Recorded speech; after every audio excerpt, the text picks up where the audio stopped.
Episode 186, Red Leaf Retrocast. Did some fun things off the recording here, but real quick, we did the Steam calculator, because Steam's in the news, as Joey pointed out a couple weeks ago. We were supposed to do this podcast last week, but I was violently ill with the flu and still getting over the remnants of it. Joey, advice. Getting over the flu and then working 22 hours over the next couple days doesn't get you healthy any faster. Fun fact there. Told you to take a day off. I still worked 50 hours over the course of the next 4 days. So then I was supposed to go in Saturday, but I handed everything off to my team, and I said, I'm not coming in Saturday. I proceeded to sleep the entire day. And I feel way better after that, but I essentially foregoed an entire weekend day just to get healthy. So I feel much better today, but yeah, it's coming at the cost of my own health. Not advisable, for sure. So I need to figure out ways to work less, for sure. But I hired 2 new people, and they're like ex-mechanics, so I hope they can help me out at work and at least stick with the job. That would be good. Yeah, we're doing this big ramp up in production, but so it's supposed to be a team of like 14 people. I have 7, so that's, I don't know if you could do the math, but that's half of what I need. Oh boy. Yeah, it's not great. So it makes sense when all of us are kind of putting in 10, 12, 13-hour days, and then they're wondering why we're working so much. It's like, well, we have to keep up with you guys wanting your profit margins and all that, blah, blah, blah, and meeting customer demands, blah, blah, blah. So anyways, Steam's in the news quite a lot, and a couple things was the Steam purchase history. How much you have spent on Steam since the inception of like making your accounts. Joey, I thought you'd have a lot more. I think it's like giving you some airs. There's no way you have that little. Because I barely buy games at full price if they're over $50. So my biggest range of games bought is between $10 and $25, followed by $6 to $10, followed by $2 to $6. So I buy the cheap games. Yeah, I am between $3 and $10. It did give me that. So there's a reason why mine's like, actually it's I just threw all mine into a quick Excel, and I'm under $500. I'm at $395. So good for me. Seven games that are $40 or more when I bought them. So I don't buy them when they're full price and expensive. Yeah, I mean, I made my Steam account 15 years ago. So mine is when I was almost in Germany. 21 years. That'd be 21 years on Christmas. Yeah, I mean, this would make sense because that's when I got my first laptop back then. So I wasn't able to do anything with Steam, and I'm not a huge computer gamer. Although this announcement of the Steam Cube. The GameCube, the new GameCube from Steam. It's Gabe Cube. Gabe Cube? Oh, I apologize. Oh, the memes coming out about this thing are great. This thing looks awesome, and it's right up my alley. Yeah, there's actually a meme video showing the, how the GameCube has that little rolling cube to create the logo when you start it up. Yeah. Somebody took that, turned it like reddish orange, like with Half-Life. Okay. And then as soon as it goes basically normal, but then as soon as it hits the center, you hear that from the Valve startup thing in each Half-Life game. I thought it was so perfect. I saw the one where because Xbox is just totally, they're going the way of Sega. It was like this guy looked like Sony, or what, you get the idea. And it's like, I finally won the console war. Nintendo's off in their own realm. I am the victor. And then out comes like Thanos or some shit, and it's Gabe with the steam machine. He goes, I have risen. The Sony guy's like, no.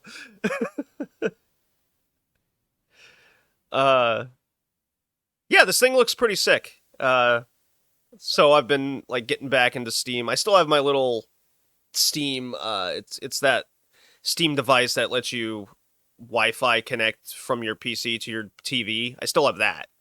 So I have that somewhere in my closet, but I don't use it because it's too laggy. Yeah, I don't play any like online games, so as long as it's connected well enough, it works. It's always worked for me. So I played like Ori and the Blind Forest in those games. Colin,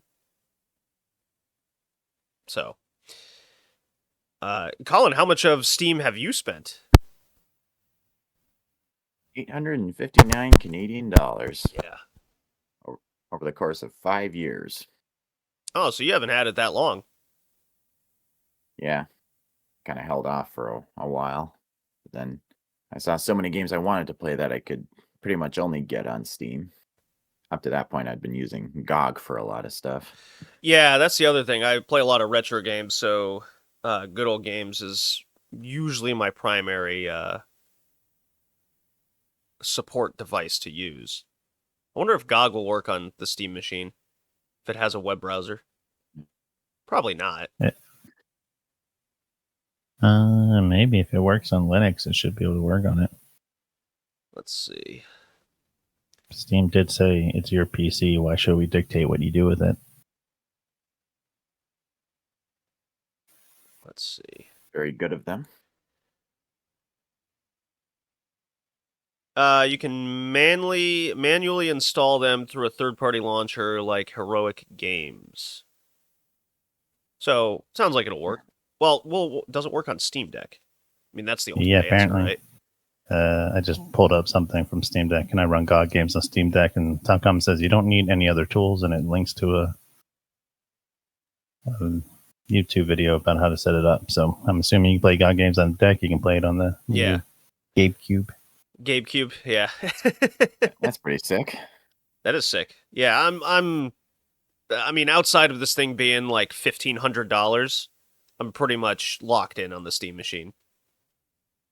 I mean, this is the next iteration in game consoles, wouldn't you say? Yeah, I think so. The price point's the only sticking point, but yeah, is it still just rumors or has it been confirmed? They said it was going to be priced like a PC, so yeah. So maybe like $1,000 in an interview. And I mean there are two different ones, so I'm guessing the higher end one might be more. Depends on how much they can get the CPU and GPU costs down. Yeah, maybe in the next presidential election it'll go down. Yeah, I don't know. RAM prices have like gone through the roof the last month and a half. Yeah, it's not great. Oh boy. Yeah, I'm excited for the Steam machine. It definitely would be a game changer. And also, there are rumors out there that seem very credible to say that the Steam machine is what's going to be used to introduce Half-Life 3.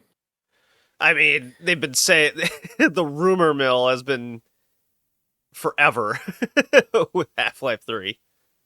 Yeah, but it was last year there's rumors that they were making it. So unless these rumors are just compounding on each other. Even the voice actor for the G-Man even got in on the discussion there. So it's I'm always very dubious when it comes to Valve and their rumors. I'll link the Yang video right now. I mean, Half-Life 3 would make this thing sell off the racks no matter the price. Exactly.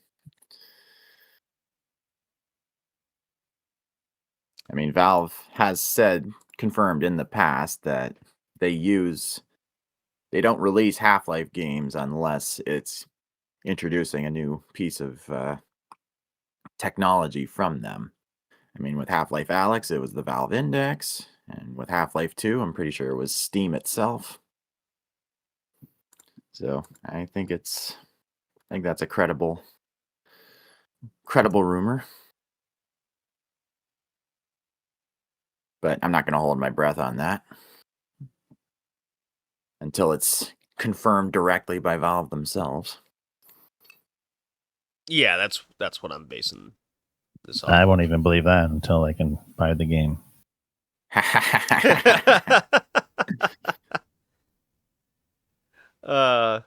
Okay, so the other news is the Game Awards were announced, and I'm really into it this year because a lot of the games here I think are very worthy. I got the Game Awards up, and I figure we can quickly go through the list, and I'll do my votes in real time on the podcast. You ready? Which Game Award is this one? This is the Game Awards. It's the one with the most quote-unquote credibility. Okay. Yeah. I think like Golden Joystick just announced their stuff. Yeah, forget them. We don't care about them. Okay. Yeah. All They right, snubbed so Expedition 33, so I'm snubbing them back. yeah, They got X-Men 33 got the Ultimate Game of the Year. Beautiful. all right. So Game of the Year, the games are Kingdom Come Deliverance 2. Kind of snuck on there. I thought a few other games were gonna be on there, like Ghost of Yotei or something. But anyways, Hollow Knight Silksong, Hades 2, Donkey Kong Bonanza, Death Stranding Dose, and Expedition 33. Pretty obvious for me, Expedition. Let's go to the next category. Yeah, that's what I'm voting. I've been meaning to play Hades 2. Same. I still haven't even really played through Hades 1. Yeah, that's because it's hard. But Hades 2 looks like it's really upped its game on there. A lot of sequels.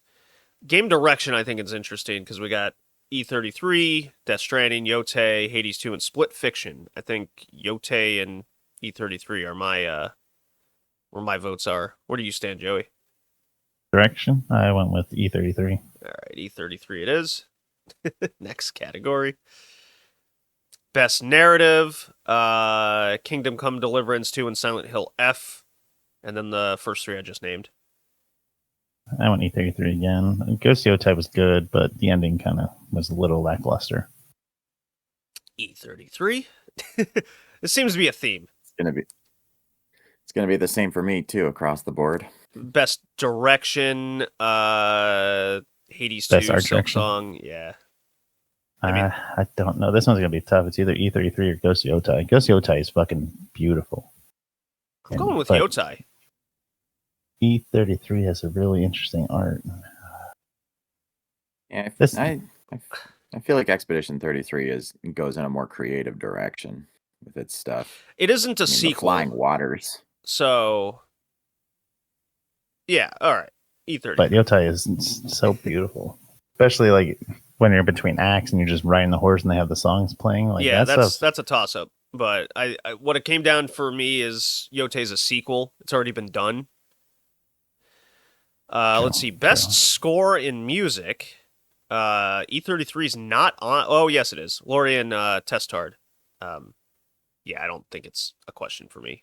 It has to be that. Yotei is close, though. The music in Yotei is very close. Too. See, that's why I was very surprised it didn't get on the Game of the Year nomination. But I mean, nothing's really touching. I mean, E33. Is it hard to the last game I can think of that got this much universal buzz and praise was The Witcher 3. And that was what, 2014, 2015? Around there? Jeez, 10 years ago. Holy shit. Was it that long? Let's see. Witcher 3. When did that come out? I'm pretty sure it's 2015. Because I was still in Canada when that came out. Yeah, 2015. Jeez. All right, so we got Best Audio Design. Oh, Silent Hill F. Audio. Silent Hill F has a very strong case. I didn't play it, so I'm gonna go Ghost Yotei on this one. What was the category again? Sorry. Best audio design. It's for in-game audio, so not music. Okay. E3 was just we'll go dominated by Yote. this music. I don't remember actual in-game audio being anything special. So best performance. So this is your voice actors and everything. We got E33's got 3 people: Yote, Silent Hill F, and Troy Baker from Indiana Jones and the Great Circle. Hey, look at this guy.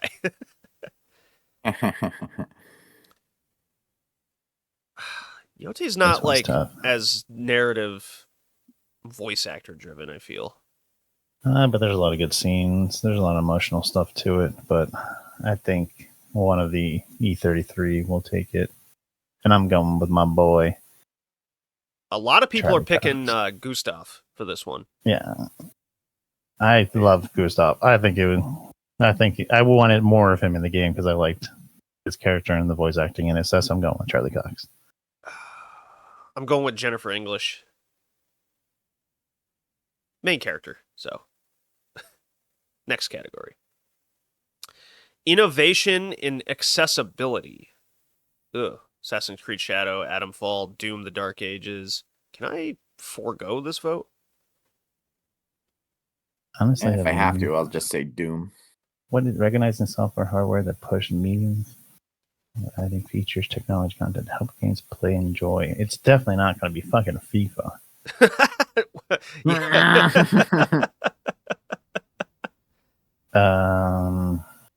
Honestly, don't know.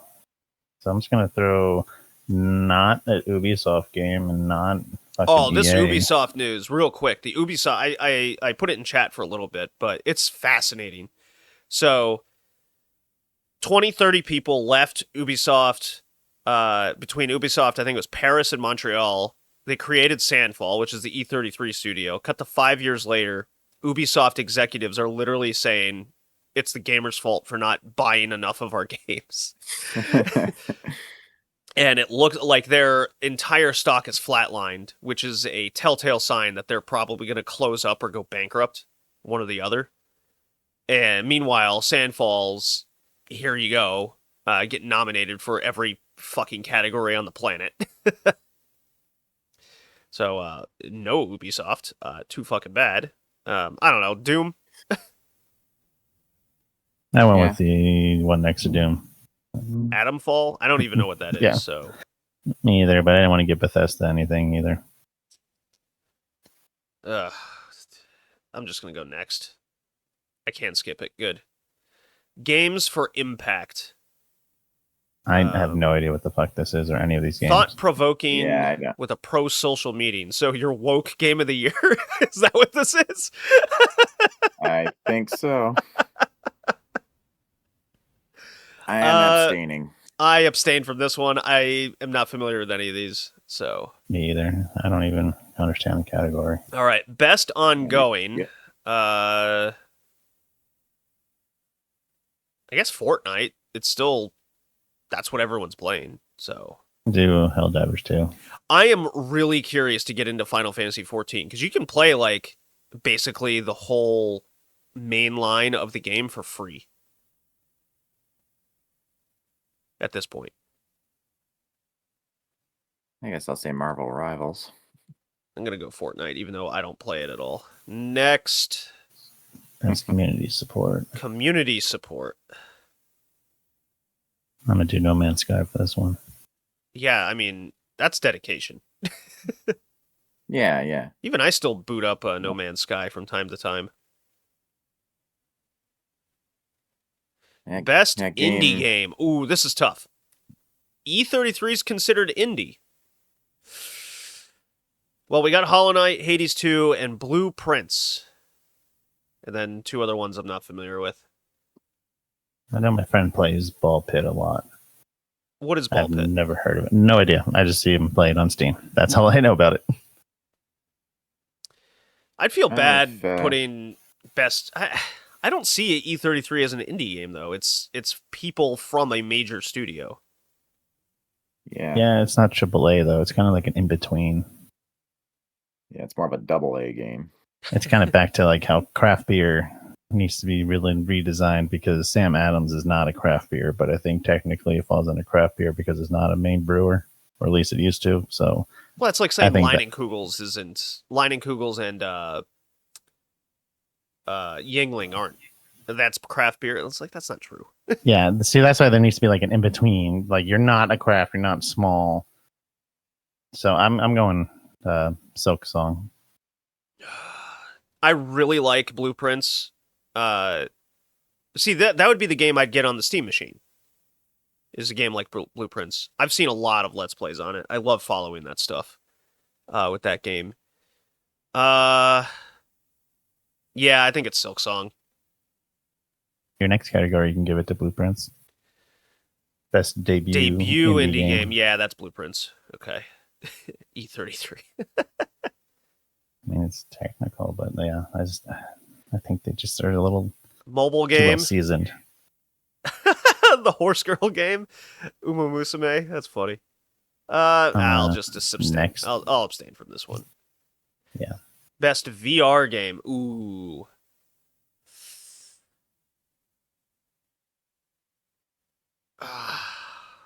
Any of these, so I'm going to go next. I'll abstain from that. I haven't. I if it's not on PSVR, I can't play anything. So. Action game. I might just say Alien. Action game's interesting. So we got the new Shinobi game, which is very artistic. We have Ninja Gaiden 4, which really just unfortunately fell under everything this year. It, like, nobody talks about this thing, and it's really good. Maybe it's because it's an Xbox exclusive. I'm going Hades 2 for this one. Yeah, me too. I'll go Doom. By default. Action adventure, go Ghost of Yotei. Action adventure. The other ones are Indiana, Split Fiction. Death Stranding 2? That's not an action game. Get out of here. I'm going to give Yotei over Silk Song, barely. Yeah. I'll say Silk Song. Well, I wouldn't, yeah. RPG, that's E33. Yeah, no question for me. Outer Wilds 2 made the list. Interesting. Okay. Best fighting, next. Best fighting game. No, thank you. Abstain from that one. Yeah, two of these Best are just like family game. re-releases. Oh, it is not Mario Kart World, and it's not Sonic Racing. We're going Donkey Kong Bonanza. I've been playing the hell out of that game. I'm like 10 hours in. I love the goofy transformations. Like Ostrich Donkey Kong is really funny. Yeah, I'll say Donkey Kong. Sim Strategy. Why does Final Fantasy Tactics qualify? It's just a remaster. Yeah, remake. Yeah, I'm gonna go next. I don't know enough about these to choose. Yeah, that's an abstain. Usually like those games too. Sports racing. Rematch. I'll just say Sonic Racing. I'm doing rematch. What's rematch? It's like soccer version of the car soccer game. Oh, sure, I'll vote for that. But you're just players instead of cars. Whatever the fuck. Why can't I remember the name of it? Rocket League? Rocket League, yeah. Yeah, so it's just Rocket League, but back to people playing. Best soccer. multiplayer. Okay, this is where Arc Raiders comes in. I'm going with that one. Yeah, I'll say Arc Raiders. Ooh, that one is. But Elden Ring also. Yeah, there's a lot of people that just weren't really into the Night Rain. Yeah, but then there's a lot of people that loved it. Best adaptation. Like... Well, not Devil May Cry. Get that out of here. Not Last of Us Season 2. That Minecraft movie. I'm abstaining from this. And I haven't seen Until Dawn. I mean, why would you make a movie over a game that's basically a movie? Yeah, really.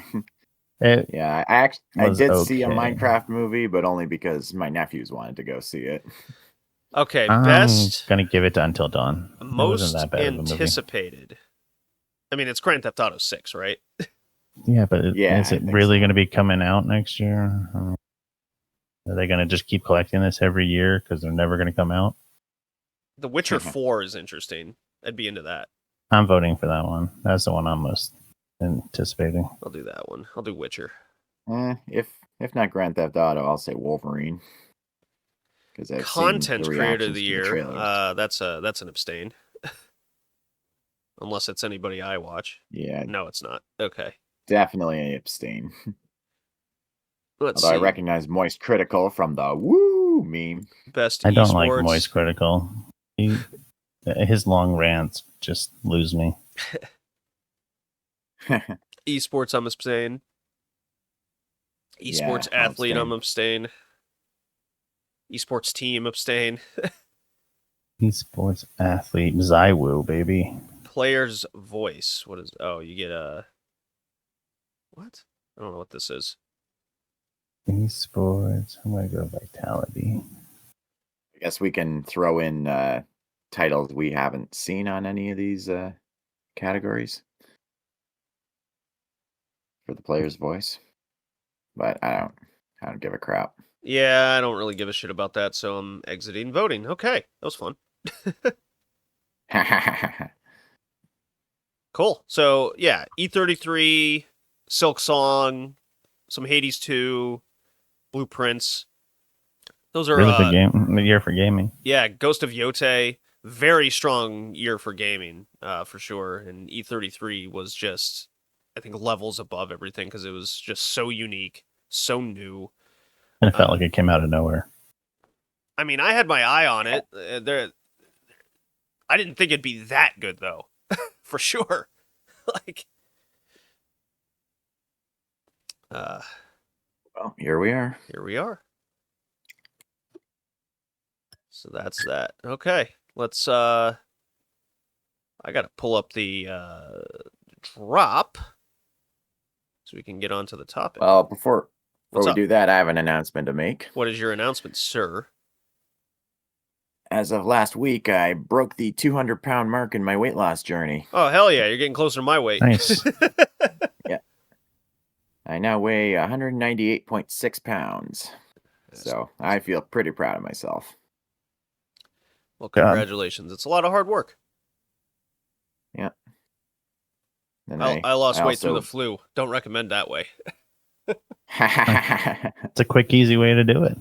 Yeah, I lost like 8 Yeah. pounds last weekend, and I didn't gain it Yeah. back.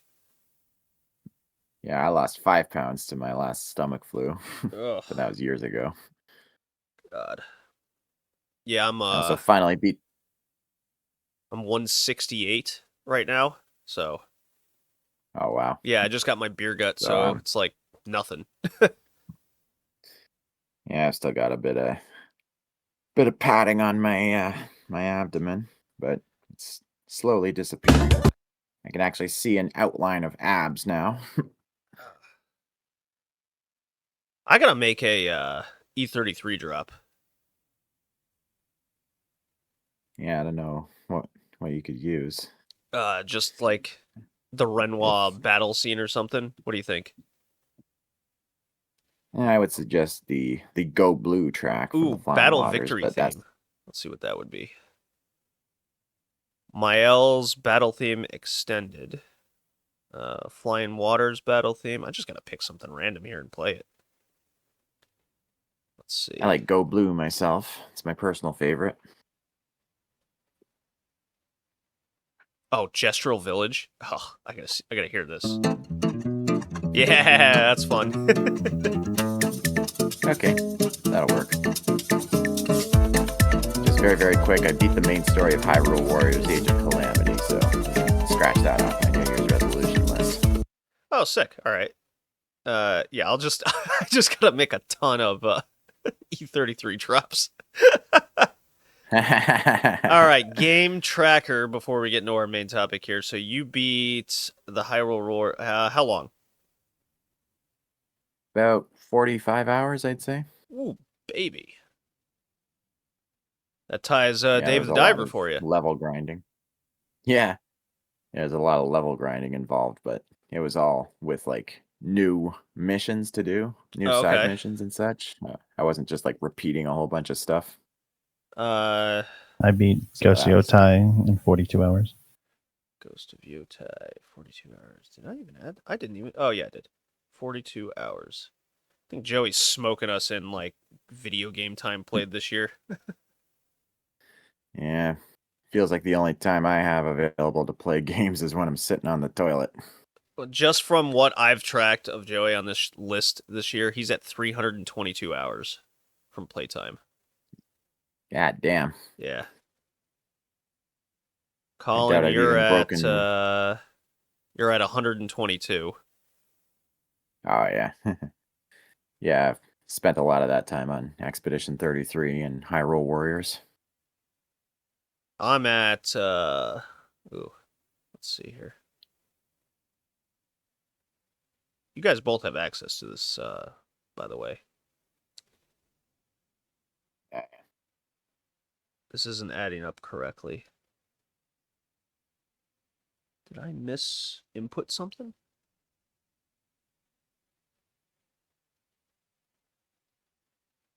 Okay, so that's 140 plus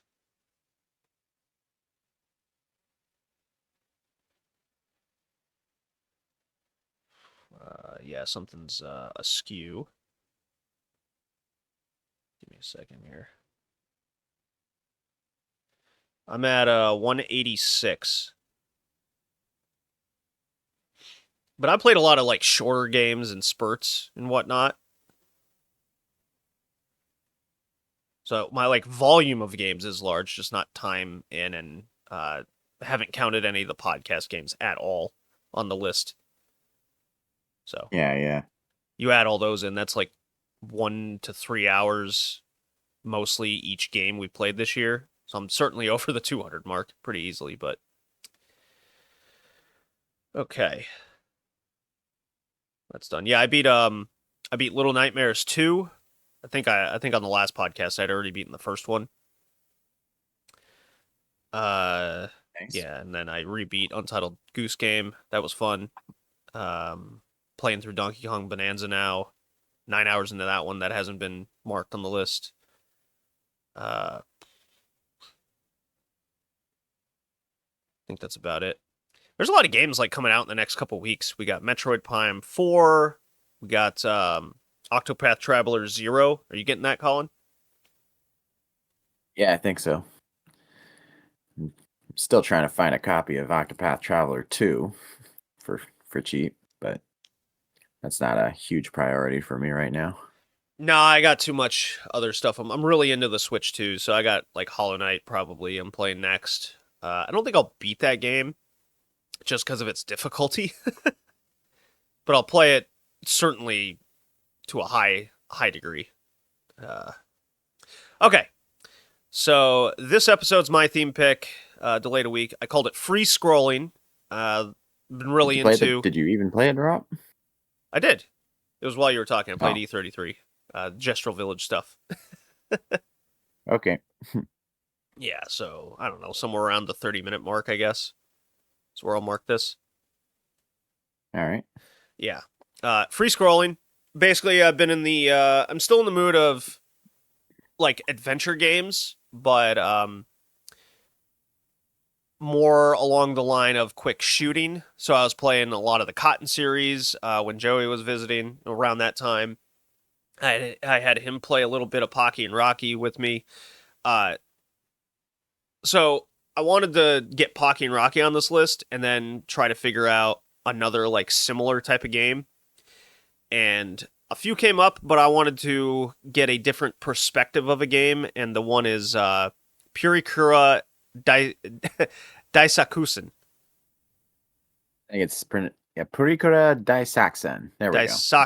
Daisakusen. Purikura Daisakusen. One is kind of straightforward vertical horizontal, and another is isometric.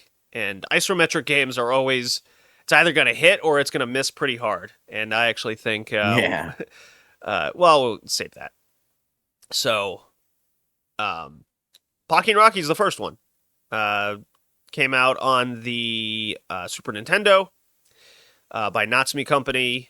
Pocky and Rocky Reshrined came out in the last couple years. I'm not sure if that's a sequel or just a complete remaster redo of the game. Couldn't tell you. Yeah, I did order it on limited games, so I'll maybe get it in 2026 sometime. I was not expecting this to have been made by Natsume. I mean, they're the Harvest Moon / Story of Seasons guys. So that was kind of funny. Was this one of their earlier games? Might have been. Let's see. Let's see. They came out with Power Blade. Nah, they were making games for a few years prior to that. Power Blade is probably their more famous. They made Pocky and Rocky 2 just a year later. Looks like they combined. Oh, well, they're the Wild Gun studio with Titus. Okay. Cool. All right. All right, so that's not to me. Anyways, Pocky and Rocky, you have 3 characters to choose from. No, you have 2. You Isn't have it Pocky just or 2? Rocky. I was thinking of the next one. You have 2 characters, Pocky or Rocky. So you have the Shrine Maiden or the Tanuki raccoon thing.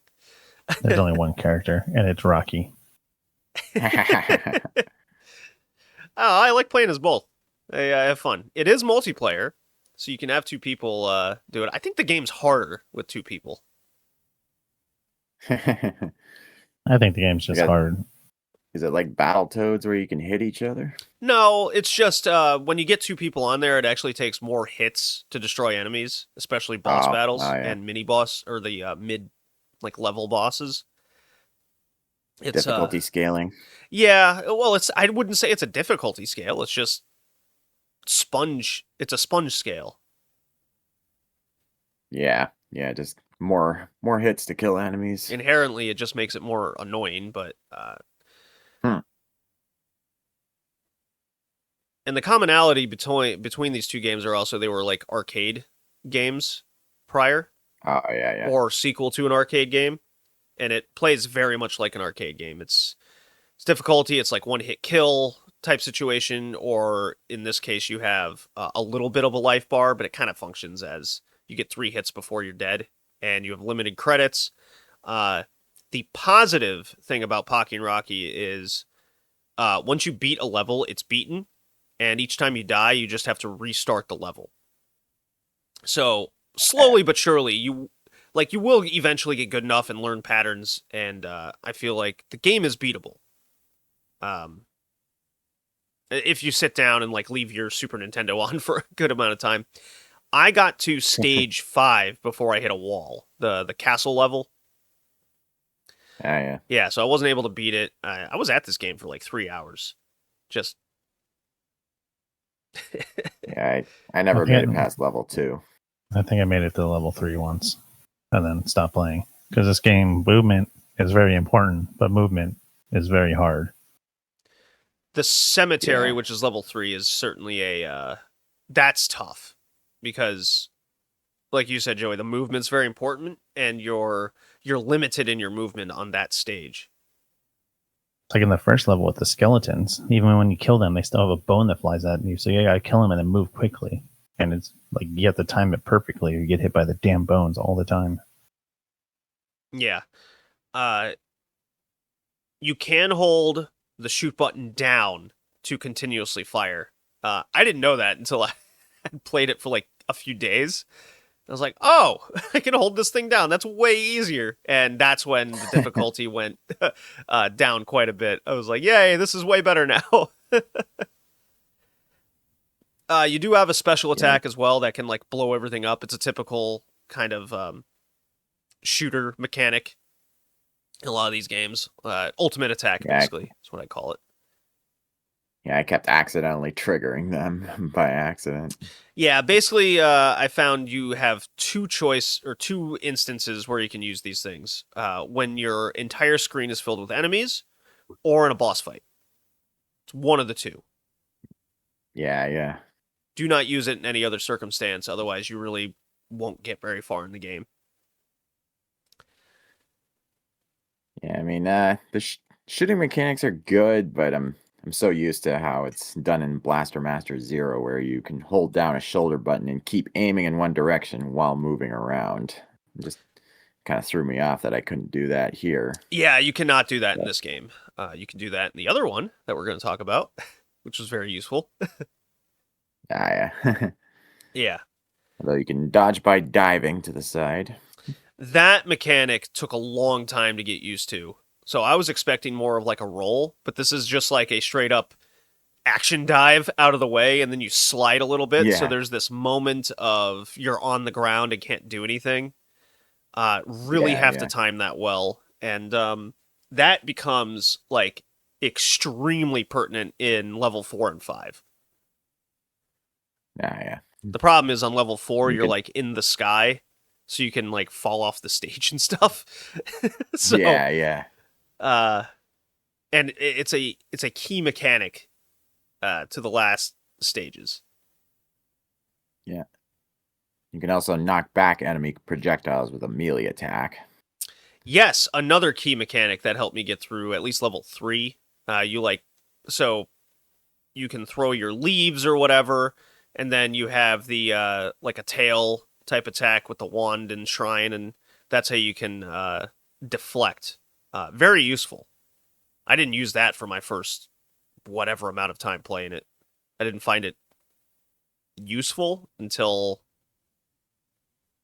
multiple enemies are on a stage firing at you and you just can't dodge anywhere. That's when you got to use that thing. Yeah. Yeah, this definitely falls under the easy to learn, hard to master umbrella for video games. Yeah. I mean, you could beat this game in like an hour if you're good at it. Yeah. So, But yeah, this is enjoyable. I wouldn't say I was like super thrilled with the experience, but it was still enjoyable for what it was. yeah, I have Pocky and Rocky on repro carts. The game's like $150+ No game to me is worth Jeez. that. So that's how I have this on the Super Nintendo. Nice. Joey, what you got? I liked it. It was a little hard. I wish movement was a little easier.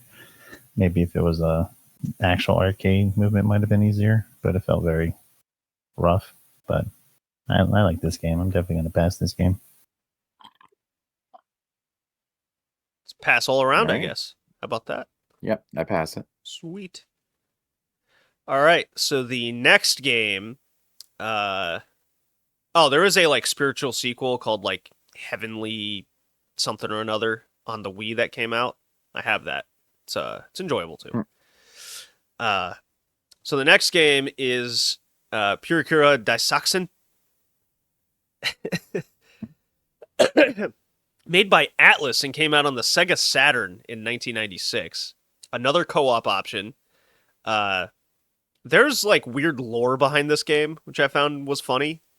It's like this weird alternative sequel to a game called Power Instinct, where like one of the characters came from that game, they leveled up, and now they're back in their own universe. Very strange. It's I don't know if Power Instinct's a fighting game or it's a side-scrolling beat-em up, but whichever the case. This is very isometric.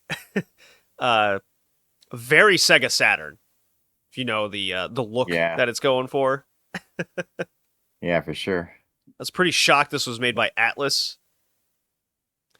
They've just made a ton of games. It reminds me of Twinkle Star Sprites. You guys remember that? Like art style and game type play.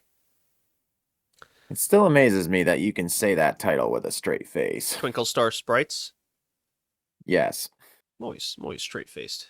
Come on, I don't joke. This is very serious. Can we talk about their transformations? I want to talk about their transformations. You mean bikini rollerblading? No. That was one of them. One was the thonged up rollerblader. Yeah. Which came out of nowhere. She went from a little girl to a thonged up rollerblader. What the fuck was that? But the other one, awesome. The other one becomes like the Terminator. She is with a shotgun that she doesn't use. She just walks around with it. Like, what the fuck? I like the absurd 1990s power transformation.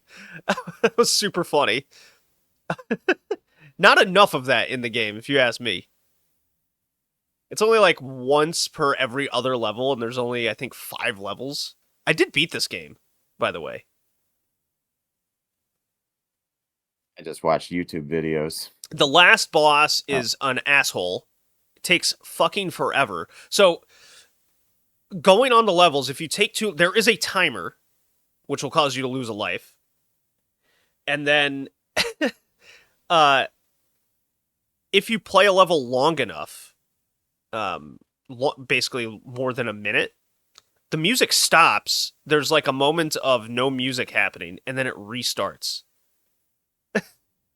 That happened twice to me on the final boss. That's how long the final boss takes. I didn't get there. I died in the castle, so the 3rd stage. Okay. Yeah, there's 4 or 5 stages.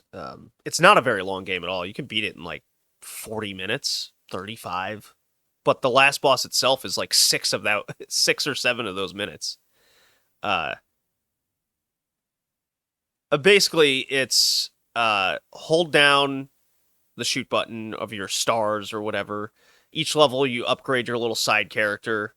Starts out as an egg, then it goes to like a fairy, then it's an angel, and then it's the goddess. And each of those attacks, your ultimate attack, levels up. And once you get to the goddess of the last couple stages, you can just firebomb the entire stage. And it's a very super attack. You have to have it for the final boss. It's doable with the boss before that. Where you're in that castle, there's like this metal snaky thing that's attacking you. There is a way to cheese this game, and it's basically hug the side of the stage, and you can kind of walk through it. Once I discovered that, it was super easy. You just don't get a lot of points. You have to get enough points to level up your side character, is basically the goal. Yeah. You can hold the button down to fire in specific directions. If that didn't exist in this game, it would be impossible to actually like hit enemies. But for something that's isometric, the stage doesn't like turn really. It's just this northeast direction the entire time. So I found that kind of lame. Yeah, I did not like the isometric. Yeah, it just felt like they could have just made this an up-scrolling shooter game, and it would have had the same effect. Yeah, it would have been easier, because they had things that are like, ooh, we got stuff where you have to use isometric to get through this tiny little path. I'm like, well, this is just stupid. Like, it felt like, even though isometric, there were still only 4 directions, and my 4 directions were just the opposite way of what the level went. Yeah, it's either northeast or southwest that you're firing. So, the enemies seem very bullet spongy in this, from what I could see. The bosses were they did get it after like the 3rd level. They became sponges, but I did like that you could. When they blew up, they would cause the explosions of the other one. So that was nice. Yeah, you can ricochet enemies into each other. The best way to do that is with the hammer attack that you have. So each of the 3 characters has some sort of big blunt device that you can use. That's key, because that weapon can actually fire bullets and stuff back at enemies. And it ricochets enemies into each other. Yeah. So that was nice. The first boss was easy. Oh yeah, just destroy the 5 whatever those were, the 5 devices that were on the stage. Yeah. Second boss, I had to use up most of my continues because the homing missiles. So there is a trick behind that. Destroy the far left or right weapon on that big plane first, and then you can stand directly in front of the plane, and the homing missiles it'll just circle you and never hit you. You can stand in one place, basically. I tried that. They always fucking hit me. I couldn't dodge them. Like, I had no idea what the fuck to do. And you can roll under them, by the way. I did not do that. Yeah, you can roll under them. Let's see. Yeah, the plane takes a little bit. That's your like first real test in this game for can you figure out patterns and the best way to defeat the boss. I did like how each level had this big mechanic machine thing because the plot of the story is kind of absurd where this like machine world enters isekais into your place, it kidnaps the queen, and then you and like every human on the planet is now this machine but also an animal. Very Sonic type stuff. Yeah, I was just gonna say. So I'm like, okay, let's say you save the world, which I mean, you save the queen in the end, but isn't every human still trans morphed into animals? Yeah. Like, Yeah, I had no okay, idea what the story was. All I know is I was killing enemies and they were becoming rabbits and chicks and shit. yeah, and you get points Yep, for it's running a into Sega them. game. Yeah, it's very much a Sega Sega game. Yeah, it wasn't that hard besides the final boss. The final boss was bad. It has this like barrier where you can't attack it and you're just waiting around and it's just this time killer. I used all my like I went through a no death run all the way to the final boss and I ended up using all my continues and I just kept running out of time on it.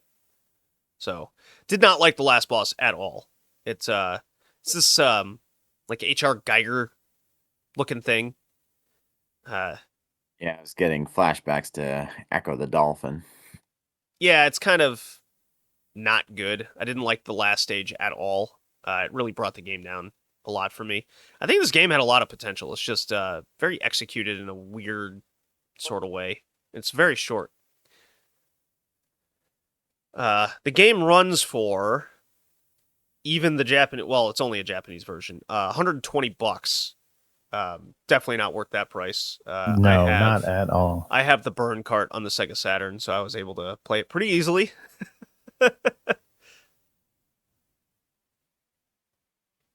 So, Cool. I think it's okay. I think it's an okay game. I'm a fail it.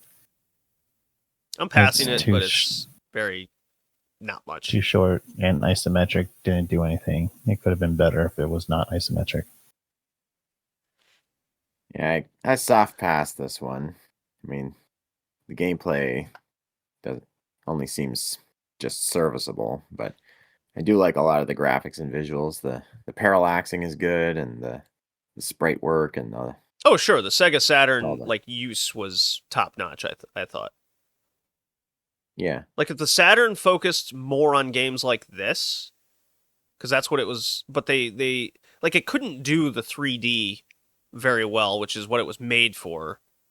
Unlike the PlayStation, so if it focused on more of this style of games, which they of course didn't do, probably would have been more successful to get mainline games focused on what this. But that's a conversation for another day about the Sega Saturn. Very fascinating system. There are like 3 sequels or something to this game that all came out on the Game Boy. I'm curious about them. What? Yeah. It's Purikura Wow. Pocket 1, 2, and 3. And they're all like $2. Sheesh. I gotta figure out like what those are. Oh boy. All right. So 2 games were Pocky and Rocky on the Super Nintendo and Purikura Daisakusen on the Sega Saturn. Colin, your favorite and your tiers. I'll say Pocky and Rocky for favorite. Yeah. I give that a B, and I give Purikura Daisakusen C. Okay, Joey. Rocky was my favorite. I'm going to give that a B. I'm going to give the other one a D. I like Pocky and Rocky a little more than you guys. I'm at an A. And then Purikura, I'm at a C. It's not a bad game by any means. I think D and lower are like bad. I think this is like a bang average side scroller basically. But I mean ultimately it's like B and C ratings overall. So not bad. I usually pick worst games, but I like getting obscure things people probably haven't heard of or played, and that's where Daisakusen comes in. How many different ways can I pronounce that? So, Colin, I think you have the next topic. You got something in mind yet? Yeah, I think so. I mean, I've got a very busy couple of weekends coming, so I want to stick to shorter games. Yeah. So I believe my next topic will be Keep On Truckin'. This game's centered around driving 18-wheelers. Oh, boy. You'll see what I have in mind after. Okay. Well, we can't after we're do... done. what was that? It's like the Canadian version of Oregon Trail, but with a truck. We've already done that. Yeah. But we haven't done the American version of it. Oh, Cross Country no. USA. Oh, no. Yes, there is an American version, people. Oh, boy. Do they end up going on strike at some point? That would be quite a thing. The union is... That would be funny. All right. That does it for this episode. See you next time, everybody. Bye. Bye now.